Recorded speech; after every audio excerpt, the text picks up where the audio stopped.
All right, welcome to the Quarantine Podcast. I'm here with Jon Schoen. How you doing today? Pretty good, man. How you doing? Doing wonderful, doing wonderful. So, just kicking it off. Let's talk about your drumming and your music background. I know you've been doing it for a long ass time, so uh, tell everyone a little bit about yourself. Music wise, I mean, that's how we first met. I'm pretty sure was at the jam, like, I want to say 12 years ago now, at least. Damn. Yeah, I know that's kind of tripping when I was thinking about it. There, somebody was asking me, like, well, how do you know Keith? I was like, jam. And then all of a sudden I was like, over a decade ago, you know? We're old now. Yeah, dude, it's a long time, like in dog years and human. Yo. But yeah, music wise, my dad, he is in a band called the Dow Counts, and he's just a natural talent. So I never saw anybody like work at music.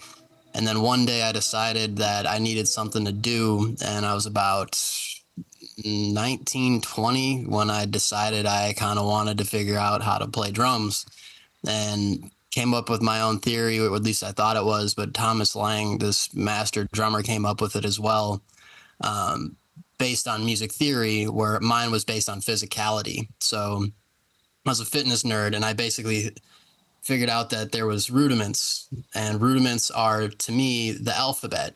So then the way I thought about it is like, well, if you learn the alphabet, you can spell words.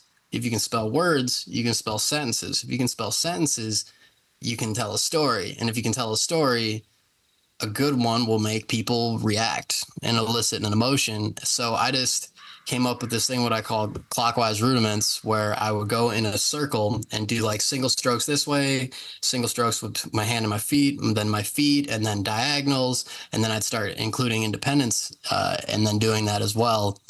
And I didn't know, but it was a very efficient way of teaching myself, and I went really hard at it, sometimes 4 hours a day, and I was doing it while I was at work. So I would literally, at the time, I think I was working at GNC, and I'd get everything done just so that way I could practice while getting paid at work when nobody was in the shop. So that was kind of my gimmick. Then just really, my dad didn't teach me much other than play for the people and keep it simple, because the average person is the person that's going to pay to see you, and they don't care about your fills. They care about the beat that makes them move. So I never really got away. Like I did for a hot minute where I got really into Danny Carey and all these other goofballs. But when it came to actually working as a musician, um, that was the priority, was playing for the song, keep it simple, because you don't really dance. You don't see people dance to all that other stuff.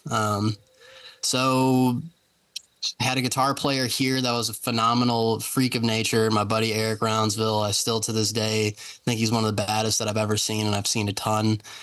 Me and him moved to LA, and then we pieced together a band out there, and we ended up, the first show I ever played in my life was a full house at the Viper Room, and Michael Strahan and Afion Crockett were in the audience. And from there, we played the Chain Reaction in Long Beach, which was really cool for my guys because they were big Avenged Sevenfold heads. So that's where they played like their early stuff. And then we played the Whiskey a good handful of times. We opened up for Ankla Cold on 420 2011, I want to say. So that was awesome. It was us and Egypt Central and then Cold. So that was a total trip for me because I love them from my youth. And then we got asked by M Productions. They said, they gave us a call and they said, hey, if you open up for Ankla, help us out. Like at the end of the week, like we'll get you on the Sunset Strip Music Festival. And we're like, yeah. And lo and behold, what ended up happening with that, and that was literally our fifth show that we ended up playing, but we played between Bush and Motley Crue, Ha, which is nice. trippy. But I think it was because when we showed up, we had our stuff together, we played well, and we actually treated people with respect. Like Yo. when we were hanging out with the people, we knew the background, the history of all these things and the Magalaries. And, thanks, Mario. This is when Mario, the grandpa was still alive. And then the dad, Michael, and then now Michael Jr. runs everything because his dad passed, I want to say about a year ago. But you know, you just don't be an asshole in the industry, and you're kind of unique. You know, Yeah. everybody thinks they're a rock star before it even starts, and that's a problem. You know? Yep, gotta be humble. Yeah. A cool thing I can remember is when Skilo stayed at my crib for like a week. Hello, I wish I was a little bit taller.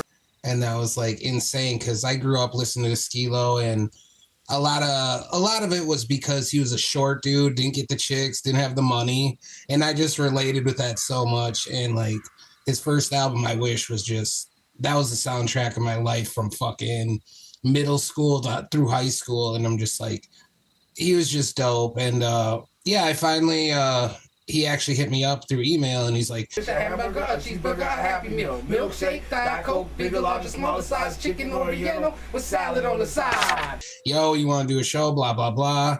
And yeah, we made that happen. So that was like the best celebrity experience I had was that. And I know you know all sorts of crazy motherfuckers, so I'm just like, tell me who is your just the craziest person you've ever met that you were like, God damn, I just met so and so.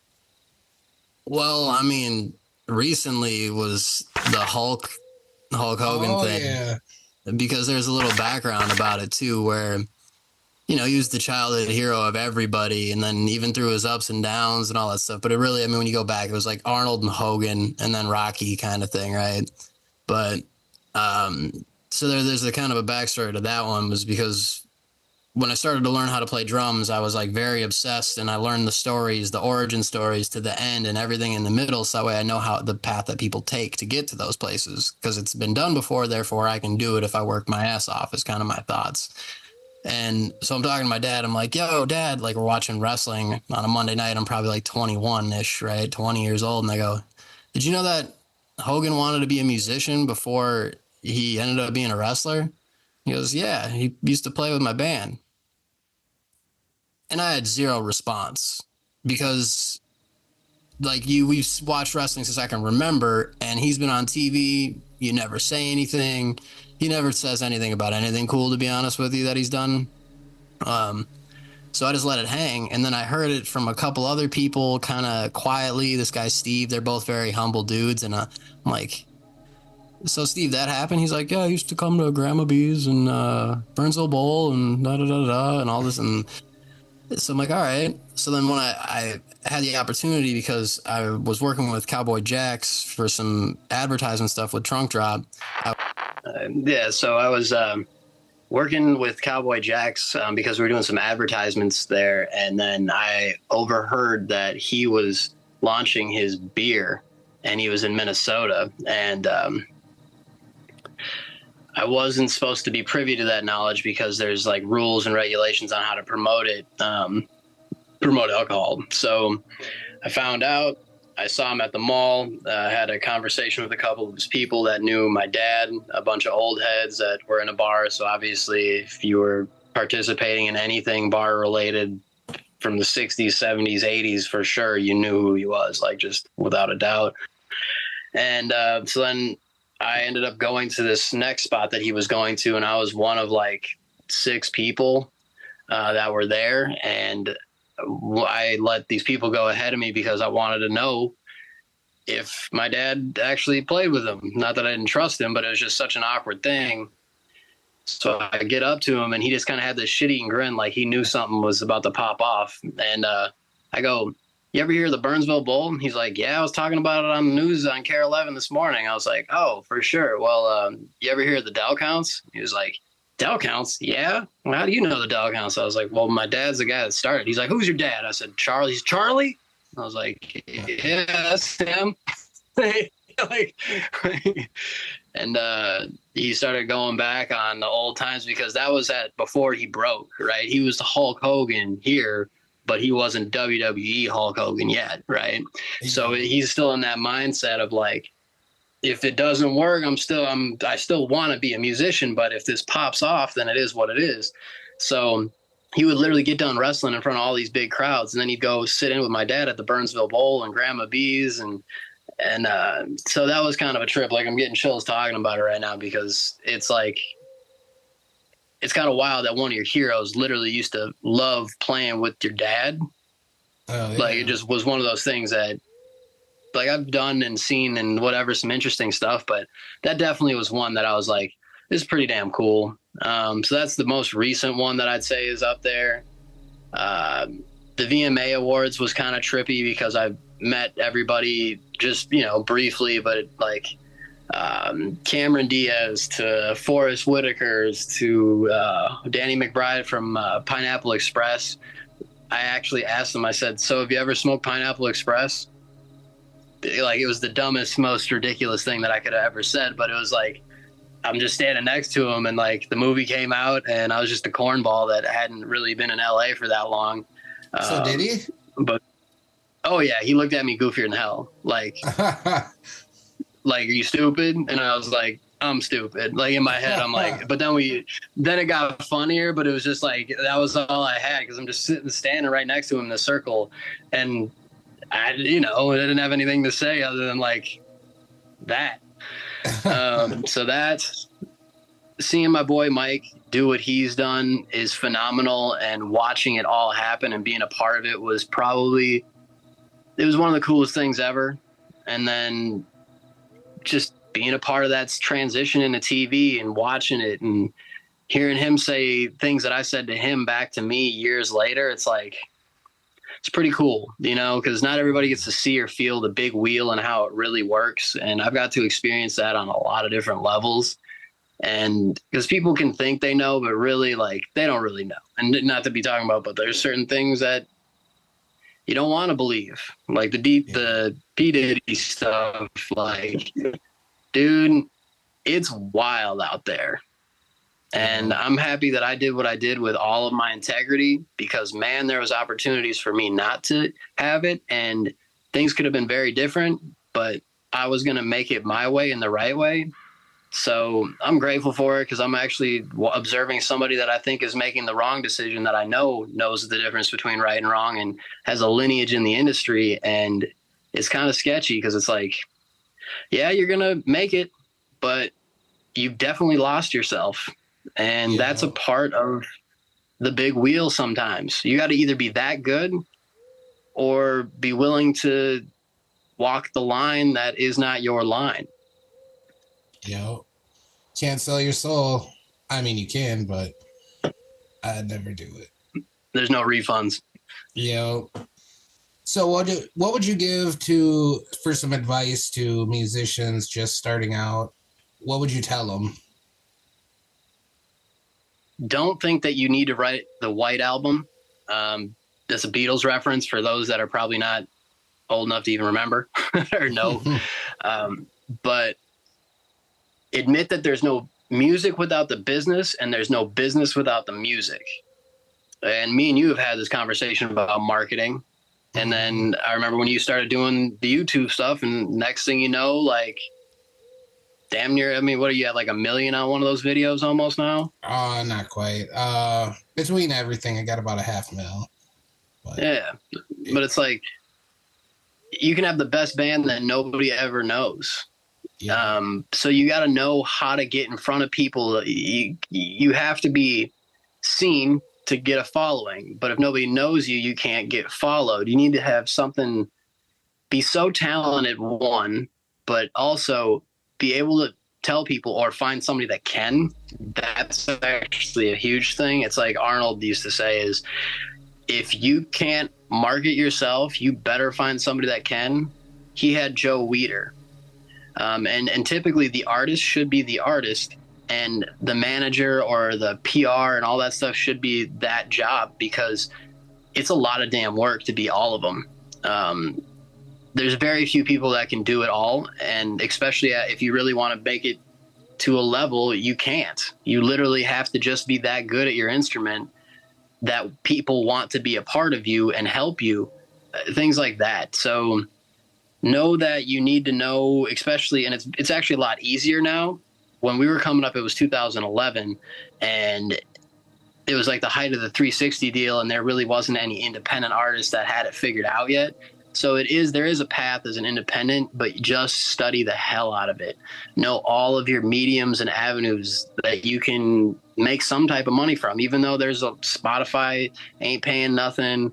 You got to figure out how to merch yourself out. You got to figure out how to brand and bundle things. I mean, even if you got keychains, you know, you sell this with that and make the videos that get the right attention. You got to make shorts. You got to go viral, which is kind of ridiculous, but it's just the game and you better admit it. Otherwise you're going to get left. It sucks, but you got to tell a story. It's more about a story than it is the music. The music is an afterthought at this point, but if you're passionate about music, you got to admit that and figure out how to get there. So that way people can appreciate your music. Yeah. And I mean, the way for me personally, I look at it and it's like, it's not so much about music anymore. It's about, like you said, going viral. And if you don't go viral and you don't put out content, like there used to be this thing where you'd back in the day where it's like the mystery of an artist, you know, and it was a lot like, oh, that's cool. Like only a few people know about this and I'm one of them and it's kind of cool. But now it's like the complete opposite. It's all like, you got to be putting out songs every week. You got to put a music video out with that. You got to do the shorts. You got to do this and that. And it's all like, it eventually you're like, you just want to make music. But if you want to succeed, you can't just make music unless you either sell your soul away or, you know, you get your friends with a celebrity and you get put up. But that's rare, really, really rare. So, yeah, that's good advice, though. Since we are approaching October, what's your favorite horror film of all time? Ooh, Henry Hills.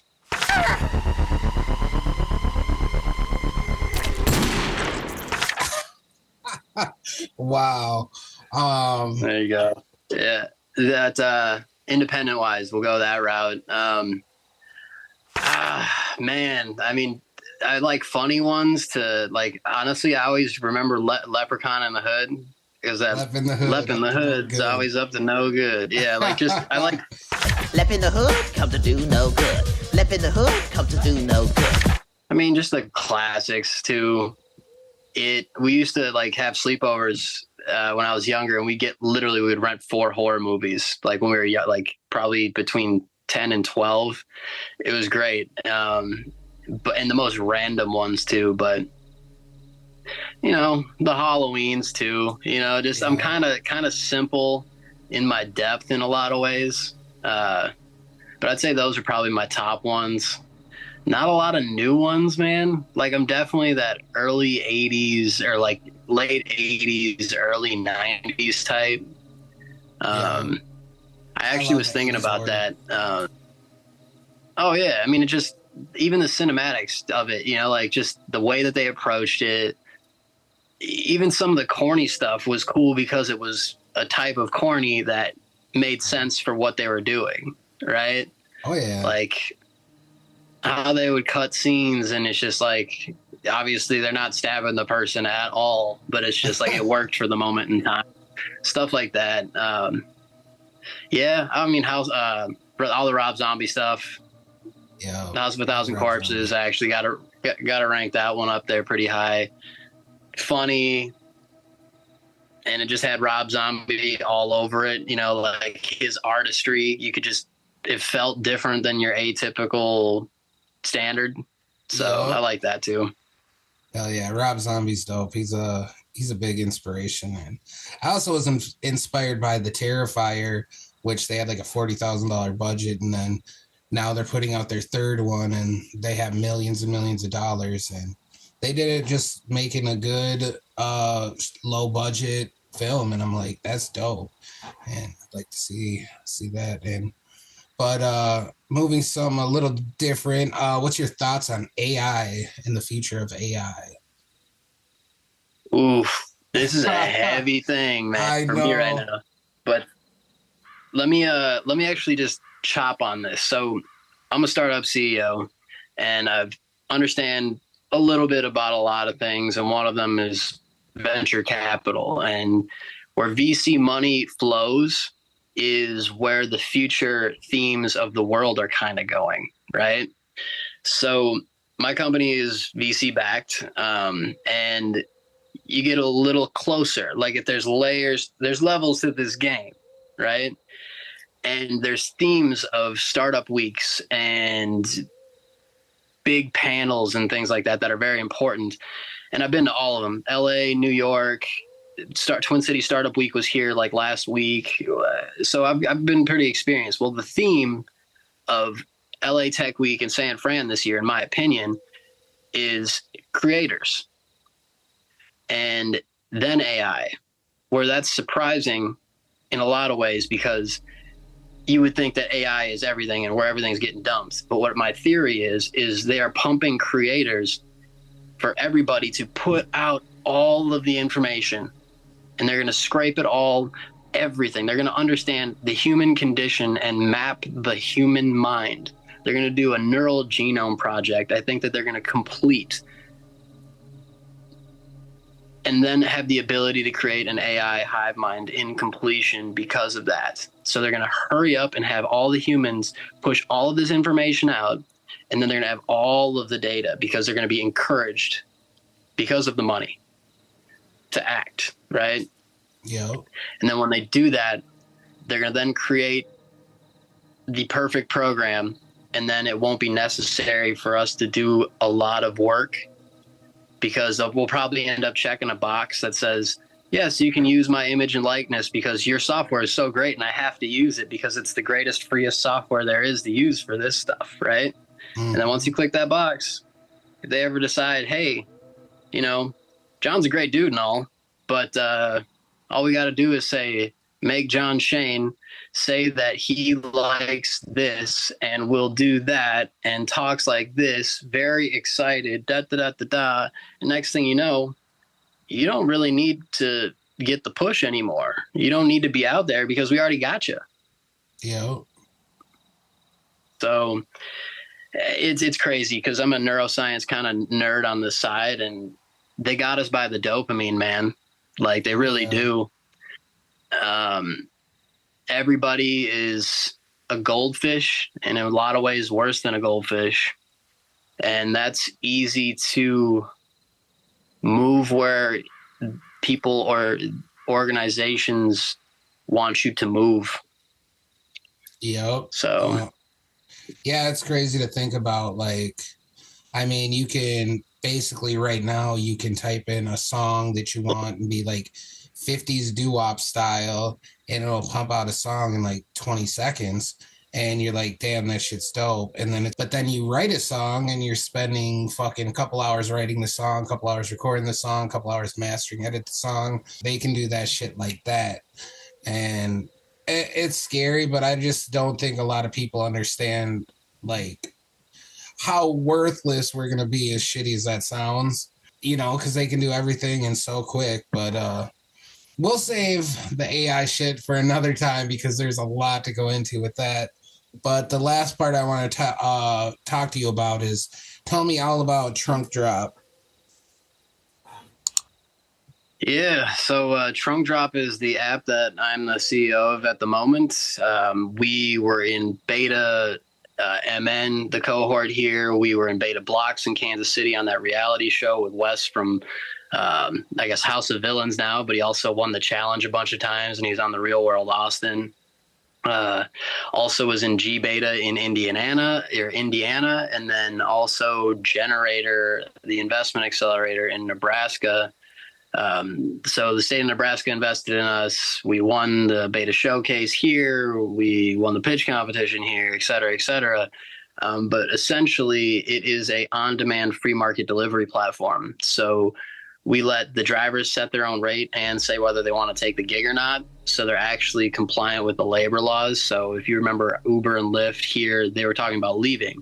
And it's really because they can't lose control of their margins, because they've taken so much money in from all these people that they're completely accountable to their investors at this point. And if they had to pay them as employees, they would have a 30% increase in output of money. And that would mean that their business model wouldn't be as sustainable. They would have to change everything and lower expectations, which they can't because of the money that they've taken in. So we just want to treat drivers properly, and keep everybody happy. And it's speed, right? It's right now. I need this right now. So it's like the Uber for things, but a free market. And a lot of use cases, like right now, a lot of people don't have the right vehicle to pick up things. So it's pretty funny. Like today we've done 2 couches that people wanted for free on Facebook Marketplace, but they didn't have the vehicle. So they just, hey, we want, and things like that go really quickly. So that is one thing that we get used for. We got used for picking up donated food. So a sandwich shop donated 30 sandwiches to a kids program. So went and picked that up for them. I've done I've done a key to a Range Rover just because a guy partied too hard the night before and couldn't pick it up himself. So happier than hell that somebody could do it because he was going to not have his car for a week because his buddy had to go out of town. Court documents. So lawyers, like basically we're kind of trying to do like Uber did to taxis, what we're trying to do to couriers. Right. Nice. That's essentially it in a nutshell. And yeah, if you need anything delivered, you just got to download the Trunk Drop app, not the courier version, because that's the driver's side. So there's 2 apps, and we can make it happen for you if you're in the Twin Cities area. Hell yeah. So yeah, go download Trunk Drop. All right, Jon. Well, it was fun talking, and we'll get together soon again about talking about AI, because that'll be there you go. That's an interesting topic. All right, bro. Take care of yourself. Peace, love, prayers. Yep. See you, brother. Peace.